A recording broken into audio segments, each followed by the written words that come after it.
In a democracy, it's supposed to be government of the people, by the people, for the people. The people being all of us, including the least amongst us.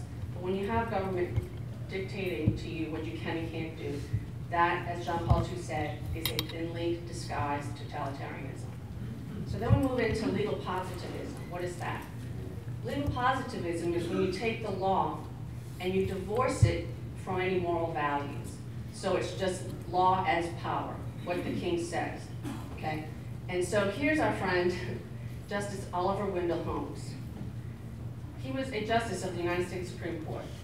And he said in the letter to his friend, as I always say, you know, that if my fellow citizens want to go to hell, I will help them. It's my job, okay? That is positivism. He's like, give the people what they want. You know, don't have to look under any line, justice issues, morality, nothing. And so when we go into law schools, and my law partner and I frequently go into law schools and debate these issues, all of the different bioethics issues, we like to just kind of get into a neutral ground where we can understand these concepts. And I want to share this with you. This example from our own past, Dred Scott versus Sanford. This is from a United States Supreme Court case, okay? This is, when you look up this decision, here's how they frame the question. The question is simply this: can a Negro whose ancestors were imported into this country and sold as slaves become a member of the political community formed and brought into existence by the Constitution of the United States? The answer, says the court, no. They had for more than a century before been regarded as beings of an inferior order and altogether unfit, and so far inferior that they had no rights which the white man was bound to respect. He was bought and sold and treated as an ordinary article of merchandise, trafficked whenever profit could be made. And so you see here a whole class of human beings being treated by the United States Supreme Court as beings of an inferior order, whose rights we need not respect. Sounds familiar? They said, it is not the province of the court to decide upon the justice or injustice, the policy or impolicy of these laws. Wait, it's not the province of the court to decide upon justice? That is positivism, okay? And here's the dissenter. Justice McLean in dissent said this: a slave is not a mere chattel. He bears the impress of his maker and is amenable to the laws of God and man, and he is destined to an endless existence. So we see here, as we deal with Roe, this is not the first time we've seen this mentality, right? In other words, the Supreme Court can get it wrong sometimes. In the Lincoln-Douglas debates, Mr. Lincoln put it beautifully. They were debating whether there was going to be slavery in the new territories in the states. And Mr. Douglas said, you know, let them vote it up or down. They can decide. And Mr. Lincoln said, when Judge Douglas says he don't care whether slavery is voted up or down, he cannot thus argue logically if he sees anything wrong in it. He cannot say that he would as soon see a wrong voted up as voted down. When Judge Douglas says that whoever or whatever community wants slaves, they have a right to have them, he is perfectly logical if there is nothing wrong in the institution. But if you admit that it is wrong, he cannot logically say that anyone has a right to do a wrong.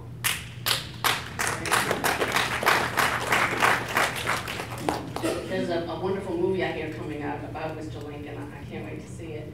But there you have a perfect cogent argument about why the pro-choice position is not logical. You know, choice is a verb. I can choose to come here today, or I can choose to stay home. I can choose to beat my children, or I can choose to discipline them with love. Choice is a verb. Abortion is a violence, okay? It is a violence against women and children. And so we can't fall into this, but it's so easy, and so many people do fall into it. But as John Paul II pointed out, the common outcry, which is justly made on behalf of human rights, and I want to point this out because Bioethics Defense Fund, when you go into law schools or legislatures or medical schools or wherever we are, we use a human rights language. Even though we are both Catholic in our beings in our philosophical anthropology, we use a language of human rights, because you don't have to be of any particular faith to understand the rights of the human being.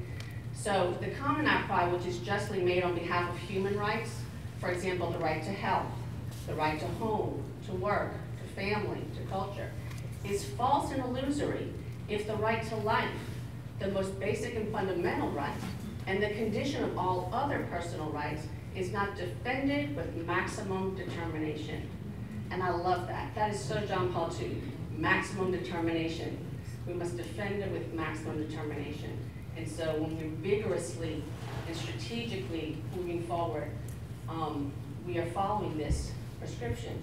By the way, it looks, I know that from where we're sitting here in Louisiana, it all looks horrible, but I'm just back from Australia. Nick and I were asked to do a tour of 6 cities in Australia over a 2-week period. Australia has a universal healthcare system where they have taxpayer-funded elective abortion, okay? You can just go to get an abortion and it's paid for by tax dollars.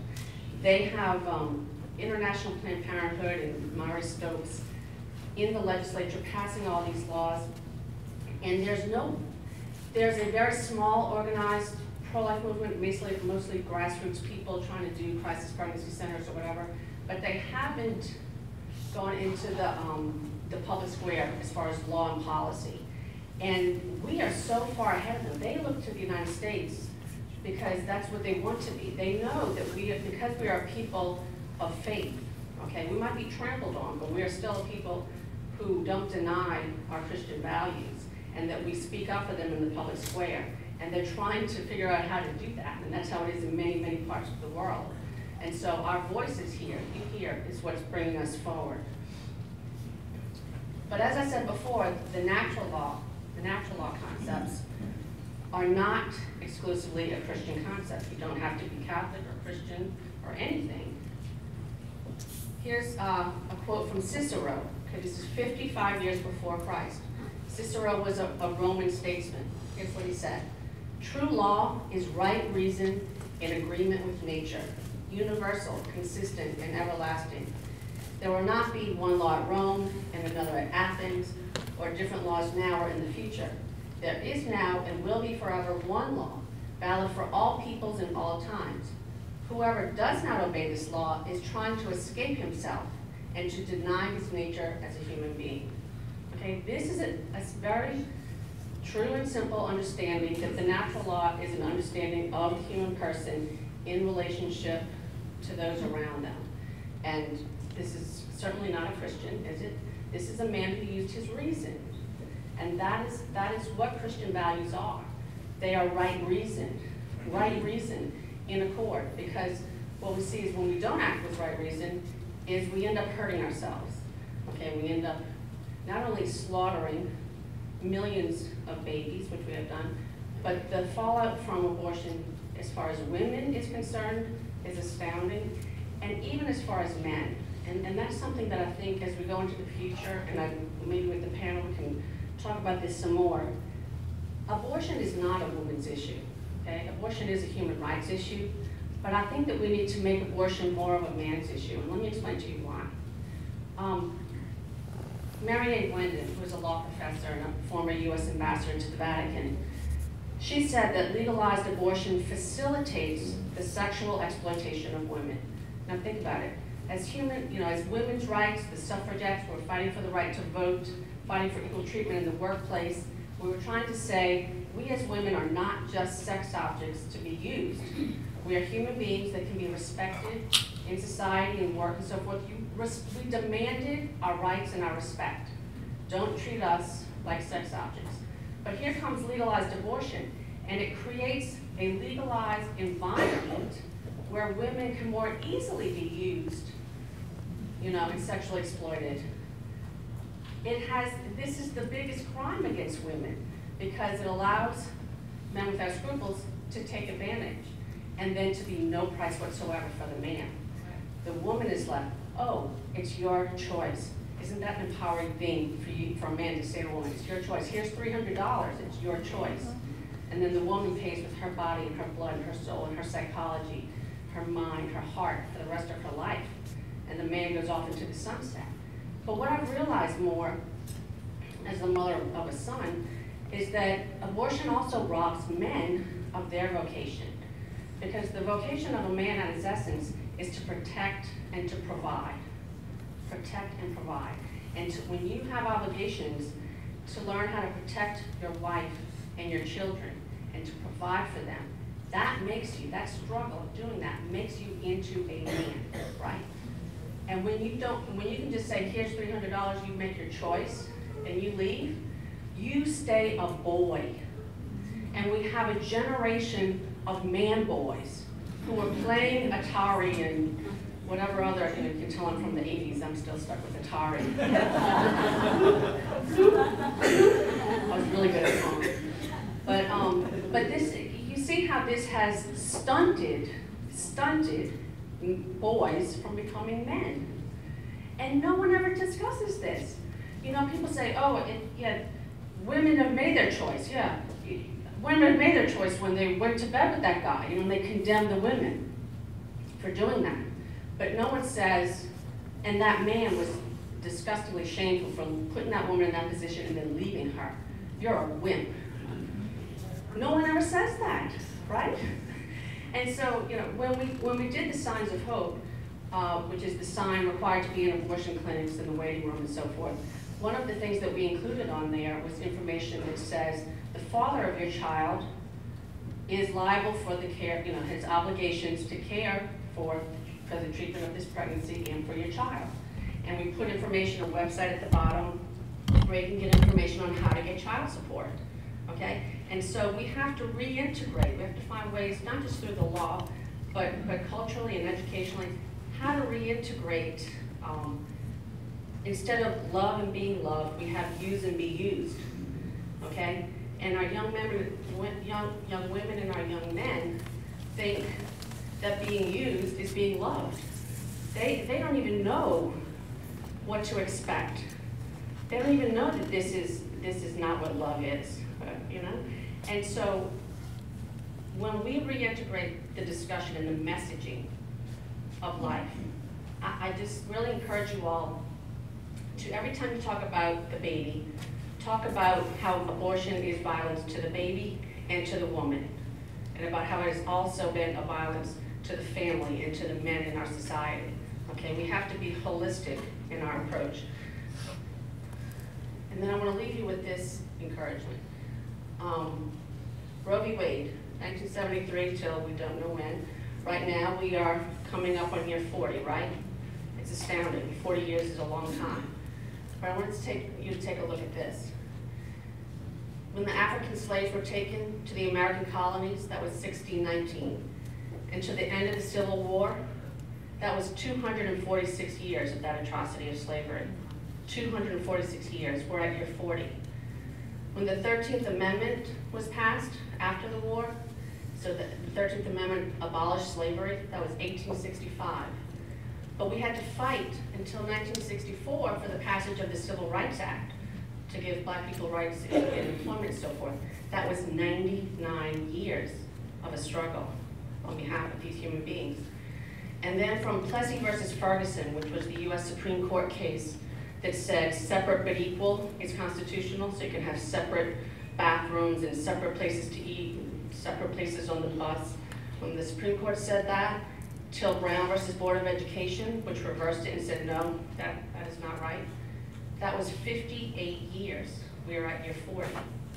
And so I don't want you to be discouraged about these big numbers, but I want you to keep it in perspective that the only way we lose is when we sit down and quit fighting, right? Failing to witness is the only way we lose. And we cannot fail if we continue to witness for life in our different vocations, whether it's through the law, through working in crisis pregnancy centers, through working in education, you know, through raising your family, through treating your girlfriend and your women with respect and love, to raising your daughters to know that they are loved and to expect that from their husband. All of this is part of building the culture of life. And so, I want to leave you with one last thing of hope. This is Justice Kennedy. Okay, you know, we have a Supreme Court that we're kind of worried about it right now. But people don't realize that when we did the partial birth abortion ban, and we were involved with that litigation for 10 years, in 2007, the U.S. Supreme Court finally came out with a decision saying, yes, we can constitutionally ban this horrible crime of delivering a child feet first and then suctioning out its brains from its head. As if we had to fight for that for 10 years, can you imagine? But when they upheld it, it was interesting, the language of Justice Kennedy, because Kennedy, as you know, is that swing vote. Which way is he going to go? Look at this language. He said, the Partial Birth Abortion Act, the act also recognizes that respect for human life finds an ultimate expression in a mother's love for her child. Whether to have an abortion requires a difficult and painful moral decision, which some women come to regret. So here we have Kennedy showing, hey, maybe some natural law here. He's connecting morals and reason to law. He said, in a decision so fraught with emotional consequences, some doctors may prefer not to disclose precise details of the abortion procedure to be used. It is, however, precisely this lack of information that is of legitimate concern to the state. The state's interest in a respect for life is advanced by the dialogue that better informs the political and legal systems, the medical profession, expectant mothers, and society as a whole of the consequences that follow from a decision to elect a late-term abortion. This language is important because we're now we're working with the Arizona Attorney General to defend a 20-week abortion ban.